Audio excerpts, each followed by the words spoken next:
Hello, good morning classic Indian. अब गद्य और काव्य पढ़ने के बाद अब लेसन अगला पढ़ेंगे भोजस्य दार्ढ्यम। भोज की उदारता।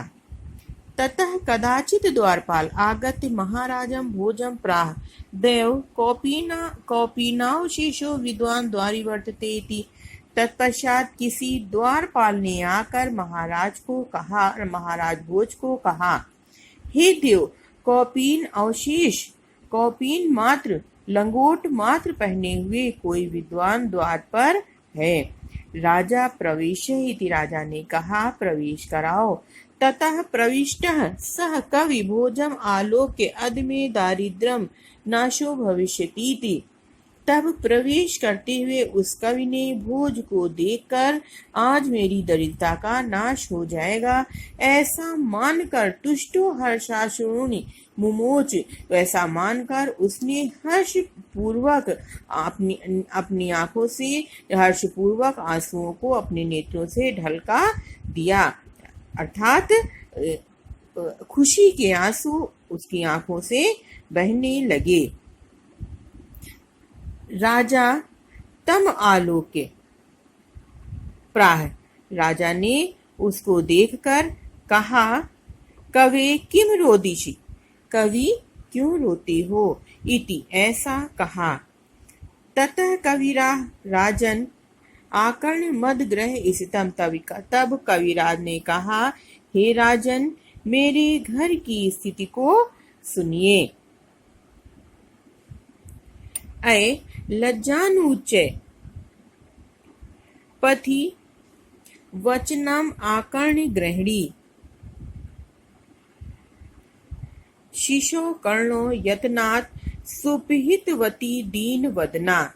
तब जो है उस कवि ने अपने घर की स्थिति बताते हुए, राजन आकर्ण मदग्रह स्थितम, मेरे घर की स्थिति को सुनिए कहते हुए उन्होंने अपनी स्थिति बताई। अय लाजानुचे पथि, पथि मतलब मार्ग में, ऊंचे स्वरों में अरे खील ले लो, ऐसे वचन को सुन करके दीन वदन दुखी मुख वाली मेरी पत्नी ने शिशो कर्णो यत्नान, मेरे पुत्र के कानों को यत्न पूर्वक हाथों से बंद कर दिया, अच्छी तरह से बंद कर दिया।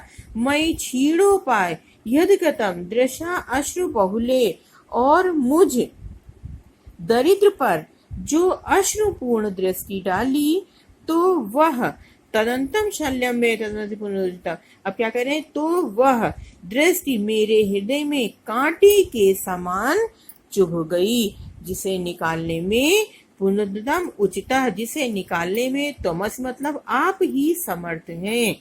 ठीक है। अरे लज्जानुचय पथि, पथ रास्ते में, मार्ग में, ऊंचे स्वरों में अरे खील ले लो, ऐसे वचनों को सुन करके दीन मुख वाली, दीन वदना दीन मुख वाली मेरी पत्नी ने, गृहिणी ने बच्चों के कान को, शिशो कर्णों बच्चे के कान को यत्न पूर्वक बंद करते हुए, और मैं छीड़ो पाए, और मुझ दरिद्र पर जो अश्रुपूर्ण दृष्टि डाली वह मेरे हृदय में कांटे के समान चुभ गई है, जिसे निकालने में आप ही समर्थ हैं।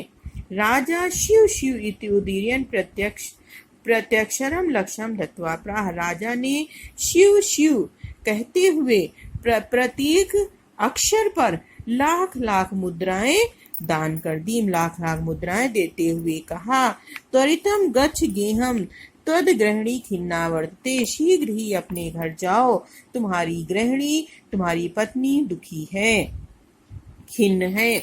अन्यदा भोजा श्री महेश्वरा नमितुम शिवालयम अगक्षत, अन्यदा अगले दिन भोजा श्री महेश्वरा, राजा भोज भगवान शंकर जी को प्रणाम करने के लिए शिवालयम गच्छता, शिवालय को मंदिर में गए। तदा कोपि ब्राह्मणा, वहाँ कोई ब्राह्मण, राजानम शिव सन्निधो प्राण, वहाँ किसी ब्राह्मण ने राजा से शिव के सामने कहा। तब वहां पर शिव के समीप राजा से किसी ब्राह्मण ने कहा, देव, हे देव, अर्ध दानो वैरिणाम गिरजा पे अर्धम शिवास हतम देवेथम जगति तले पुरा पुर हरा भावे सन्मेलति। वहां पर किसी ब्राह्मण ने कहा कि शिव जी का आधा भाग दानवैरी विष्णु ने तथा आधा भाग गिरजाप्यर्धम तथा आधा भाग पार्वती जी ने ले लिया है। शिव जी के आधे भाग को दानवैरी विष्णु जी ने और आधा भाग पार्वती जी ने ले लिया है। देवेत्थम जगति तले पुरहरा भावे समुन्मीलति, और इस प्रकार भूतल पर शिव जी की कमी होने से गंगा सागर में चंद्रकला शशिकला चंद्रकला अंबर में नगाधिप क्षमातले और नागराज शेषनाग भूतल में समा गए हैं। कि इस प्रकार धरती पर शिव जी का अभाव होने से गंगा सागर में, शशिकला चंद्रकला अंबर में और शेषनाग जो है नगाधिराज जो है वो क्षमातल में समा गए हैं। इस प्रकार से भूतल में समा गए हैं। सर्वज्ञ अधीश्वरम तत्वगमत त्वाम माम तु भिक्षाटनम, और हे देव सर्वज्ञता और अधीश्वरता तुम गमत आप में आ गई है, और मातु भिक्षाटनम और भिक्षाटन मुझ में आ गया है। राजा तुष्टा तस्मै प्रत्यक्षरम लक्ष्यम ददम, अब राजा ने फिर संतुष्ट होकर के तस्मै प्रत्यक्षरम उसके प्रत्येक अक्षर पर लाख लाख मुद्राएं दी। अन्यदा राजा समुपस्थिताम सीताम प्राह, और उसके बाद राजा ने पास में उपस्थित सीता को कहा देवी प्रभातम वर्ण्यम इति सीता प्राह।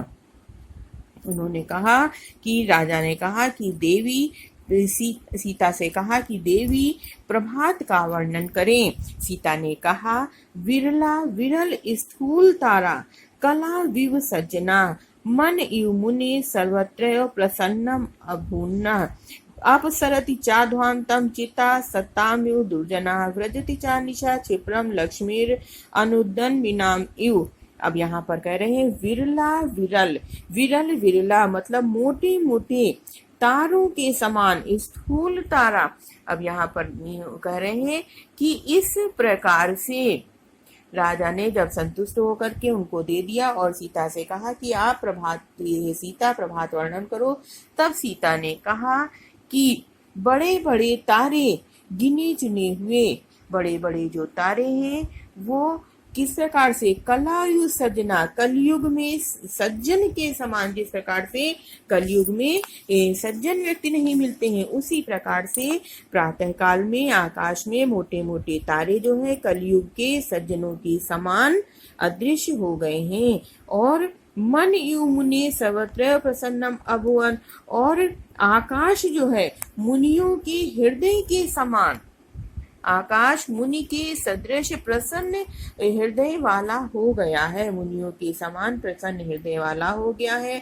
अपसरित चाध्वांतम चिता सताम्युर्दुजन, और अंधकार जो है वो मिटता जा रहा है, अंधेरा इस प्रकार से मिटता जा रहा है जैसे सज्जनों के हृदय से दुर्जनता नष्ट होती है, उसी प्रकार से आकाश से अंधकार नष्ट हो रहा है। व्रजति चा निशाम क्षिप्रम लक्ष्मी अनुदनाम इव, और निशा जो है रात्रि जो है वो उसी प्रकार से उद्यमहीनों की लक्ष्मी के समान, जो आलसी व्यक्ति हैं उद्यमहीन व्यक्ति हैं जिस प्रकार से उनकी लक्ष्मी नष्ट होती है, उनका धन नष्ट होता है, उसी प्रकार से रात्रि भी तेजी के साथ चली जा रही है, भागी जा रही है।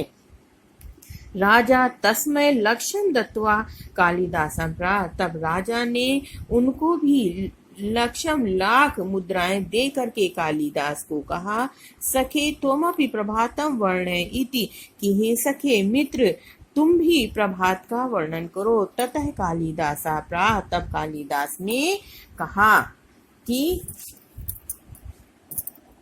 अभूत प्राची पिंगा रसपति इव प्राप्य कनकम गतश्छायो चंद्रो बुधजन इव प्राप्य सदसी क्षणम क्षीणा तारा नृप्तया इवान उद्यम परा न दीपा राजन्ते द्रविण रहता नामपि वाह गुणा। अब जब उन्होंने कालिदास से कहा तो कालिदास ने कहा कि अभूत प्राची पिंगारसपति प्राप्त कनिका, कि प्राची दिशा, पूर्व दिशा जो है वो कैसी हो गई है, पारे के समान, रसपति, प्राची दिशा जो है वो पारे के समान सुनहरी हो गई है। गतश्छायो चंद्रो बुधजन यु प्राप्स्यसि, की प्राची दशा जो है वो सूर्य की पहली स्वर्ण के समान, ये जो है पीली पारे के समान सुनहरी हो गई है। और गतश्छायो चंद्रो बुधजन यु प्राप्त सदसि,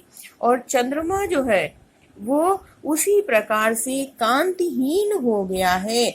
चंद्रमा उसी प्रकार से कांतिहीन हो गया है जिस प्रकार से विद्वानों उसी प्रकार से कांतिहीन हो गया है जैसे गंवारों की सभा में विद्वान जो है वो अदृश्य हो जाते हैं। उसी जैसे गंवारों की या बुद्धिहीनों की जो सभा होती है उसमें से जो है वो बुद्धिमान लोग जो है वो दूर हो जाते हैं, उसी प्रकार से चंद्रमा भी हो गया है। क्षणम क्षीणा तारा नृपतया इदानीम परा, और तारे जो है वो उसी प्रकार से अदृश्य हो रहे हैं। संपूर्ण तारे जो हैं उद्यमहीन राजाओं की भांति, नृपतया उद्यमहीन राजाओं की भांति क्षीण हो रहे हैं। जो आलसी राजा होते हैं उनकी समान जो है वो उनका धन जिस प्रकार से क्षीण हो जाता है उसी प्रकार से वो राजा भी अदृश्य हो रहे हैं।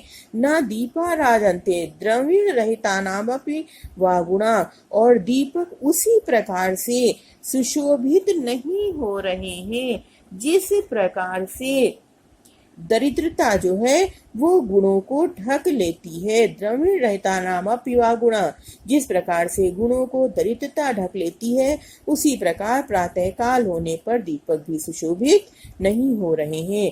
राजा अति तुष्ट, राजा अत्यधिक संतुष्ट हो गया और उसको प्रत्यक्षरम, और उनको भी प्रत्येक अक्षर पर लाख लाख स्वर्ण मुद्राएं दे दी। ठीक है, अब यहाँ पर ये लेसन भी कंप्लीट हो गया है बच्चों। Thank you. अब इन श्लोक के क्योंकि इम्पोर्टेंट लेसन है इनके हम आपको लिख के भेज देंगे, लेकिन आप करके हमें दिखा दीजिएगा। थैंक यू बच्चों।